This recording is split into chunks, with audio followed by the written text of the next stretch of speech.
सर्वप्रथम तो बहुत बहुत बधाई हो आपको। आप आधिकारिक प्रत्याशी बने हैं बाप पार्टी के। धन्यवाद। अब बताएं कि पिछली बार के मुद्दों में और इस बार के मुद्दों में क्या समानता रहेगी या मुद्दे अब की बार अलग हैं? अब की बार मुद्दे मुद्दे जो हैं, देखो पहली बार हम चुनाव लड़े थे, उसके अंदर हमारे मुद्दे जो जनता के सुझाए गए थे और जनता जी के बीच में रहे थे, ये मुद्दे हमारे काम करेंगे और इन मुद्दों पे कांग्रेस बीजेपी ने काम नहीं किया, वो मुद्दे हमें मिले और उस आधार से अब की बार वापस से हमने 1 साल का जो समय तय किया चुनाव हारने के बाद में 2023 से 24 के बीच में, तो जी उस बीच में हमारे जो कुछ नए मुद्दे जुड़े हैं, उन मुद्दों को लेकर के हम चुनाव मैदान में हैं। और पिछली बार जो मुद्दे थे उनके और अभी वाले और में मिला करके, क्योंकि मुद्दे कोई ये कांग्रेस बीजेपी के मुद्दे एक ही रहते हैं, जी एक ही रहते हैं, उनकी बदलते नहीं है। पर हम लोग धरातल से जुड़े हुए हैं, जनता जो हमें मुद्दे देगी, जो बात कहेगी, वो हमारे मुद्दे होंगे। जी हमारे मुद्दे के अंदर ऐसा नहीं है कि एक ही एकाग्रता ही रहती है, सहयोग रहता है, पर ये जरूर है कि जनता जिस तरीके से सुझाव दे दिया कि ये काम हमारे क्षेत्र में होना चाहिए, हम जी। आपके साथ में हैं, तो बिल्कुल वो हमारा मुद्दा रहता है। और जनता ने जो सुझाव दिया वो ही आपके मुद्दे हैं। हाँ, जनता का सुझाव है। जैसे जी कांग्रेस बीजेपी के, देखो कांग्रेस बीजेपी के कितने खोखले वादे हैं। ग्रामीण इलाकों के अंदर हमने रोड निकाल दिए, हमने लाइट की सुविधा दे दी, पानी दे दिया। आज जाकर के देखिए, आज इन इन तीनों मूलभूत सुविधाओं से जो इंसान को सबसे ज्यादा जरूरत होती है, जी वो वही आज काम नहीं हो पा रहा है। और है ना, आज देखो, आज अब बड़े बड़े जो रोड हैं वो गड्ढे पड़े हुए हैं, कोई उनके धनी दोरी नहीं है। आज एक्सीडेंट होते हैं रोड पे, कोई उसके वो नहीं है। ये जो मूलभूत सुविधा है, जंगल जमीन की बात आती है, जहाँ तक कि आज लोग सबसे ज्यादा पहाड़ी इलाके के अंदर रहते हैं, SC OBC माइनॉरिटी जनरल जो जी भी लोग हैं, आज उनको जिस जमीन पे रह रहे हैं वहाँ उनको खातेदारी नहीं मिली है, पट्टे नहीं मिले हैं।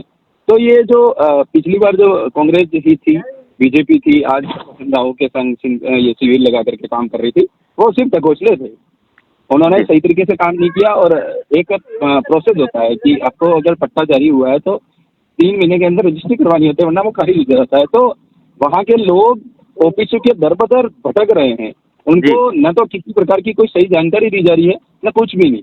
आज कार्यालय भी है, कार्यालय में भी बड़े बड़े अधिकारी बैठे हुए हैं, फिर भी कुछ भी ठीक जैसा काम नहीं हो रहा है। आज सोलंबर जिला बने हुए 1 साल हो गया, पर मुझे जी ये बताइए कि क्या उदयपुर से आधी सुविधा भी सोलंबर में हो पाई है? जिला तो जी बना दिया, कांग्रेस जी सरकार ने नाम तो रख दिया, पर जी उसके अंदर आज बीजेपी के भी विधायक थे, उन्होंने हॉस्पिटल की सुविधा नहीं है। आज इमरजेंसी अगर कुछ भी आती है तो सीधा रेफर कार्ड बनाया जाता है और उदयपुर भेज दिया जाता है। तो क्यों भाई? सबसे सबसे पहले अगर सोलंबर जिला बना है तो जिले के अंदर सुविधा होनी चाहिए, और वो बिल्कुल सुविधा होने में क्यों समय लगती है? जनता ने आपको एक दिन आता है, जनता के हाथ में जो 13 तारीख है, 13 नवंबर, एक दिन वोट देगी, उसके 14 तारीख से तो आपका रिजल्ट आने के बाद आपका काम हो जाता है ना, कि जी। आपको काम करना पड़े। आप है ना जुमले जुमले करके बस इधर उधर जाना और है ना भाषणबाजी हो रही, कोई काम नहीं हो रहा है।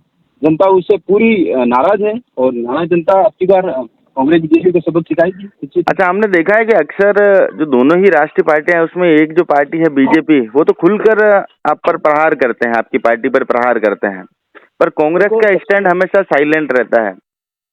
जी देखो, बीजेपी ये चाहती है कि हमारा धरातल खिसक रहा है ना। जी हम जो भारत आदिवासी पार्टी है वो जमीनी मुद्दे पे, बीजेपी आज मैं आपको बताऊं सीधे तौर से कि उस बीजेपी का अगर ऑक्सीजन सिलेंडर कहा जाए ना, तो पूरे जी भारतवर्ष के अंदर हो या कहीं भी विधानसभा क्षेत्र हो, प्रदेश हो, उसके अंदर सबसे बड़ा वो सिलेंडर है ऑक्सीजन।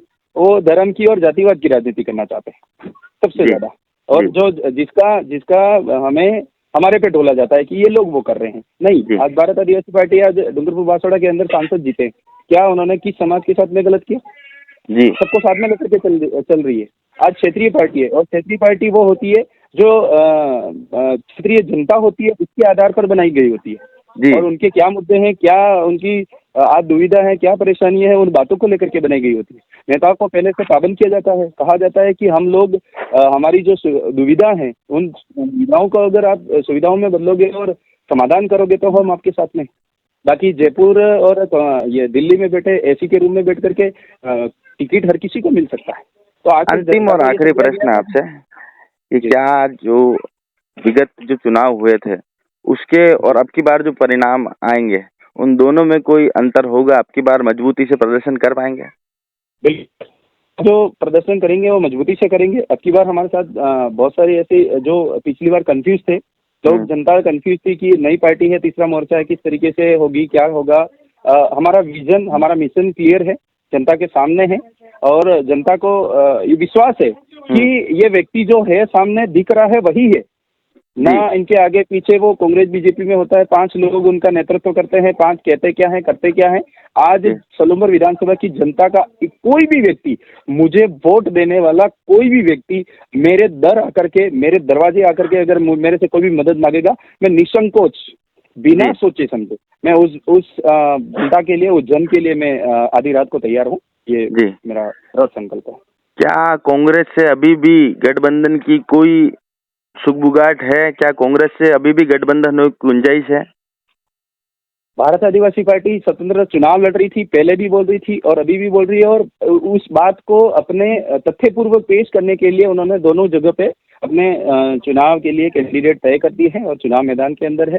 कांग्रेस से 84 में भी तय हो गया है कैंडिडेट? बिल्कुल, कैंडिडेट तय हो गया है वहाँ पे भी। क्या नाम है 84 वाले कैंडिडेट का?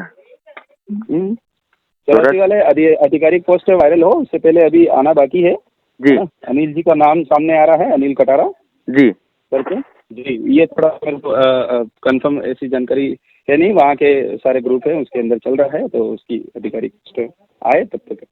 ठीक है, थैंक यू सर।